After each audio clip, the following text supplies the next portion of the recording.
Perkenalkan, nama saya Jeremy Dias Prasetyo, NRP 502-620-1120. Saat ini saya akan menjelaskan mengenai stakeholder register yang saya buat untuk tugas seri 1. Di sini melanjutkan di tugas sebelumnya untuk JWD Consultant.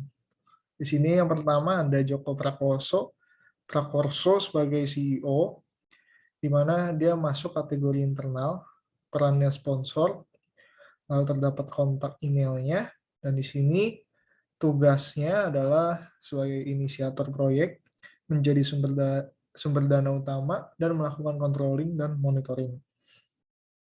Yang kedua di sini ada Gendis Permata, dia sebagai PMO, kategorinya masih internal. Untuk perannya project manager, terdapat kontak emailnya. Untuk tugasnya yang pertama bertanggung jawab untuk jalannya proyek dari awal sampai selesai. Yang kedua menjembatani komunikasi antara pemangku kepentingan dan tim. Yang ketiga membentuk dan membagi tugas anggota tim proyek. Yang keempat menyusun strategi jalannya proyek berdasarkan fase. Lalu di sini yang saya tambahkan ada Jeremy Dias sebagai sistem analis masuk dalam internal dan perannya sebagai anggota tim.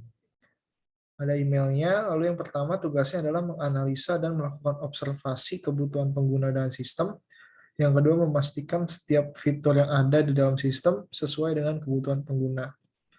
Lalu orang selanjutnya adalah Joya Putri, di sini sebagai full stack developer, internal juga. Terdapat email. Yang pertama tugasnya yaitu membuat website berdasarkan desain dari UI UX designer. Yang kedua membuat basis data dan sistem manajemen konten. Lalu nama selanjutnya ada Marco Bernard sebagai QA tester, kategorinya masih internal, perannya sebagai anggota tim. Kalau terdapat kontak email, untuk tugasnya adalah menguji sistem dan mewaspadai setiap bug atau kesalahan yang perlu adanya peningkatan. Lalu di sini terdapat orang selanjutnya, Gabriela Mutia, untuk posisinya finansial, kategori masih internal, dan perannya sama sebagai anggota tim. Lalu terdapat kontak email. Yang pertama, melakukan pengelolaan keuangan proyek, yang salah satunya adalah pembukuan.